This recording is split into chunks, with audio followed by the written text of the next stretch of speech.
Good afternoon, super friends, and welcome to the Tuesday, August 25th edition of the Sacred News and Weather.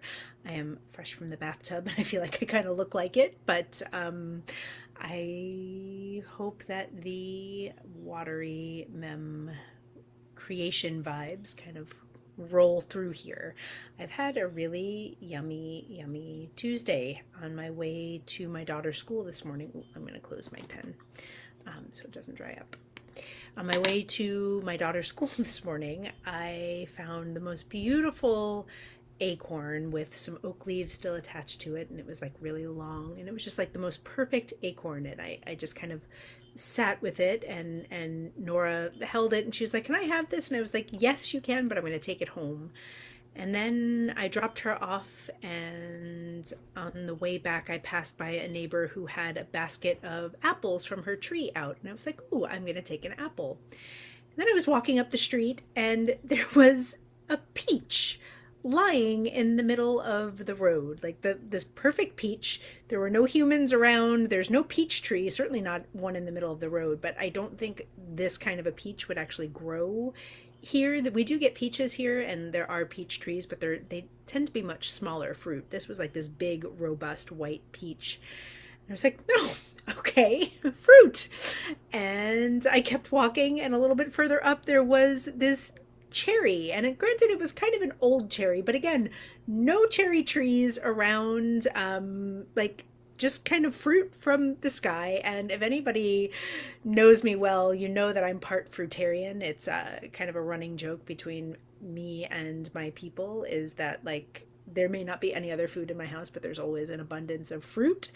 And so I had a seed, I got some fruit, and then I was walking toward my house, and my driveway is this big steep hill. In fact, I usually park at the bottom of it. I don't ever really go up it. It's that steep.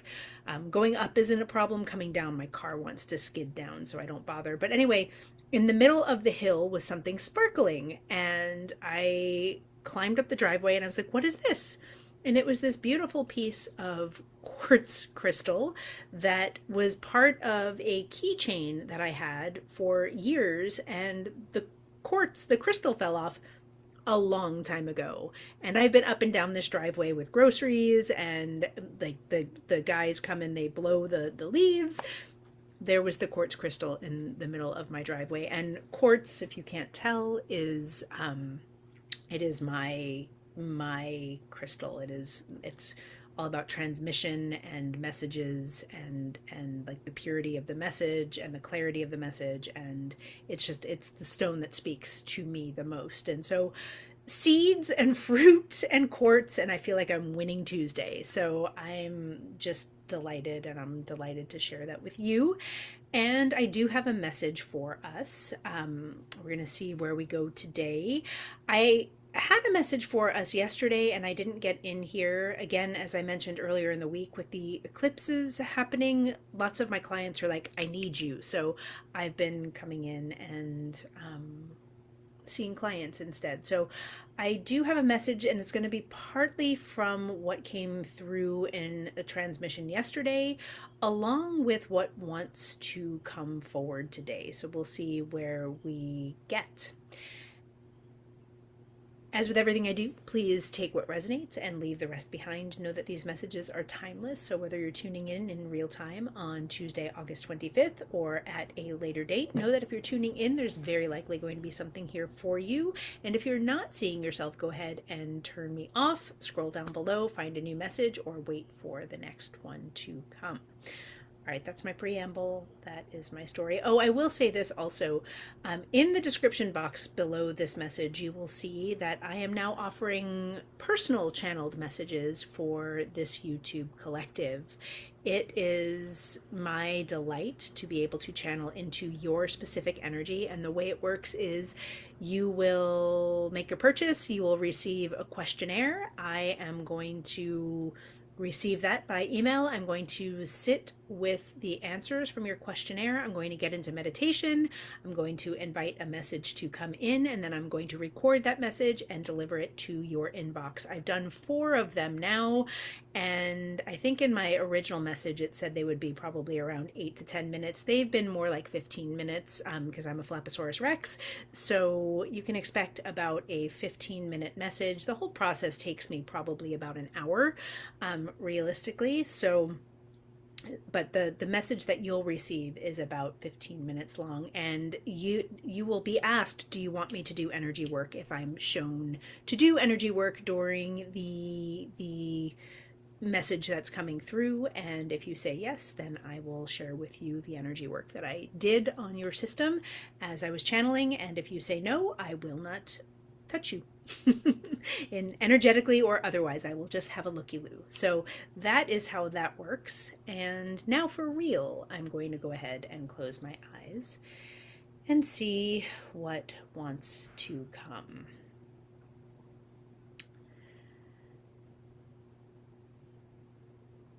Now, from yesterday, from coming into what I was channeling into yesterday, I feel like it was related to one very specific reader, though I think it resonates. It has a resonance for many of us here. And the frequency was, the feeling was, wherever you go, there you are.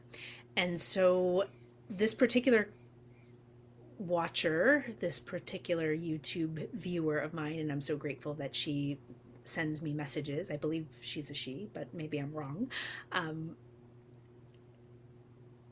She had a question about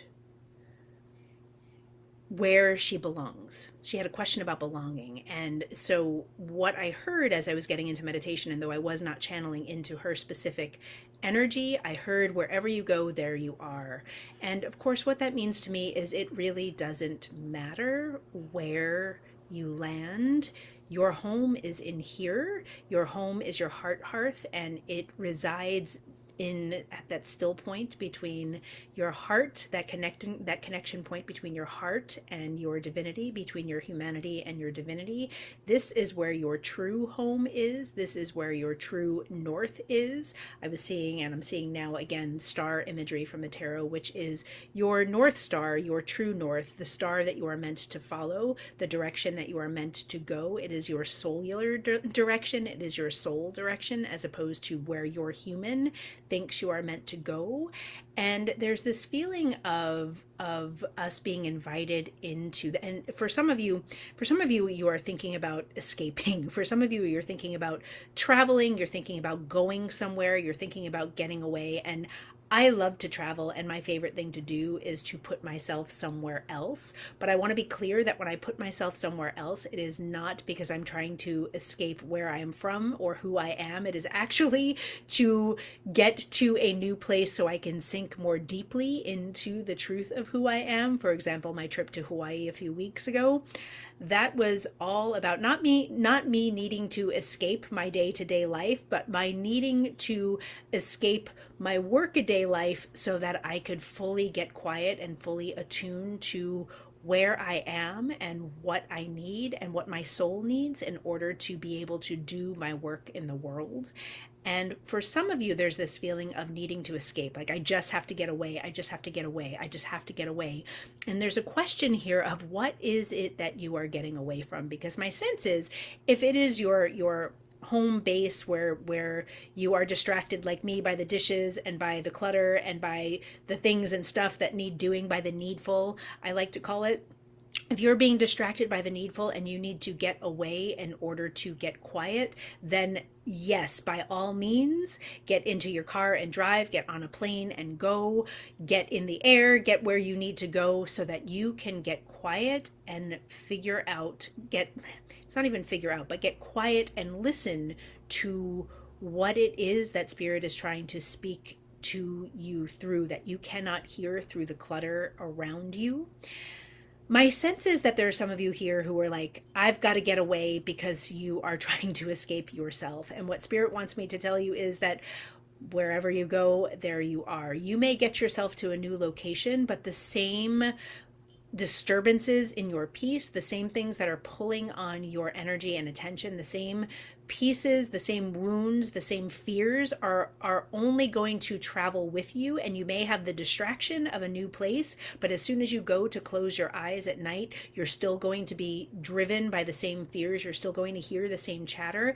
And what spirit wants you to know is that you might be better served in this moment to get quiet and to listen for what those fears are and to acknowledge them now, and then set the intention of going to where you are choosing to go, not to escape yourself, but to go into those fears, to go toward those fears, to go into more deeply the very place that you are trying to escape from. Because if you acknowledge that that's where you are right now, if you acknowledge that that's what's happening in your life right now, that you are trying to escape something that is actually inside of yourself, what I'm being shown is that when you leave where you are, when you go to travel, when you move from the place you are actually going to move toward healing. You're going to move toward, actually, like, there's this feeling of a desire to self-abandon, and what spirit is showing me is that you actually need to go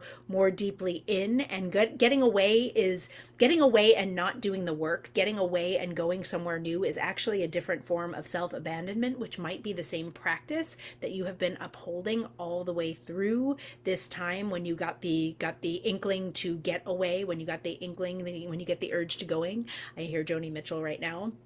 And for my watcher who left a message, I don't believe that this is all entirely for you, so I'm not putting this on you and your journey. I'm tuning into the collective energy here. What I am seeing for someone who is trying to choose a new location, I'm seeing that star card. I'm seeing that feeling of following your North Star. And for some of you, that might mean going north literally, but it really actually means following your heart song, following your heart self. And this is the second part of the message, which is what I channeled into today. What is it? Mitehev. It's Aramaic. It's basically it's basically the Aramaic for Jesus, take the wheel. It's like Aramaic for I don't know. I don't know, and I won't know, so I'm surrendering it to you. There is a feeling of allowing yourself to surrender your process to the divine, to mitehev, I believe is the phrase. That's what I'm hearing anyway. It might be a little bit off because I don't know it. It's coming into me.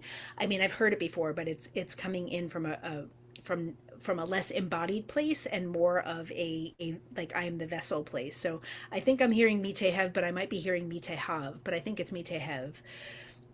And it is essentially it's essentially I'm surrendering to divine timing. I'm surrendering to divine wisdom. I'm surrendering to not knowing. I am resigning myself to not knowing, but not the kind of resignation that is a letdown and I give up, but the kind of resignation that is just like, take this and show me. And the feeling is that if you can let go of your human trying to calculate where it is you're supposed to go and where it is you're not wanted and where it is that you might be wanted and what might actually be better for you, there's this, like, as I'm feeling into that energy, it's like it's here and it's very hamster on a wheel. It's very spinny. It is constricting, it's contracted. And if you can open up to, like, looking to your North Star, and of course I'm looking up and out, but it's actually, and there might be something you might want to, as you're out and about in the world, you might actually want to look up and to the left, because there might actually be something there up and to the left for you. And it might be a sign, it might be like, go here, or it might be a billboard for some place that you're meant to go. So for some of you, it's going to be like, look up and to the left, because there might be something there for you. You might see your next love waving at you from the window. You might see a store that you want to go into, which will give you the idea for the next place you want to go. Whatever it is, there might be something literally up and to the left for you. For others of you, it is the North Star, but we are actually just meant to go inward and to feel into where it is that you belong, because ultimately Spirit is guiding you back to yourself. Ultimately Spirit is guiding you back to home, which is in here, which is in Tiferet, which is the truth, which is the gold, which is the truth of who you are. So whether you need to escape the clutter to get in there, or you're looking for a sign for the next place for you to go, you are still guided back to this still point at the center of your beingness in order to know where it is that you are supposed to be, because you are supposed to be right here, and all the rest is the 3D. And when we say mitehev, we are literally surrendering our 3D world to the divine realm to help us find where it is that we are meant to go. Mitehav, I want to look that up. It might be in this notebook right here. So I'm going to keep you with me here for a moment while I look up Mitehev. Mitehev. I was right. Okay, Mitehev. I was hearing Heaven Hav, and I don't know. Now I'm going to have to look up Hav, but that's what it is. Mitehev. Mitehev. The Aramaic Jesus take the wheel, having nothing to do with Jesus, but everything to do with I surrender to divine timing. I release control. I'm letting it go and trusting that the next right step is going to either find me or emerge from me. All right. Thank you for being here today. Please like, share, subscribe, tell your friends. I adore you. I'm so grateful you're here, and I will see you tomorrow. Thank you so much. Bye-bye.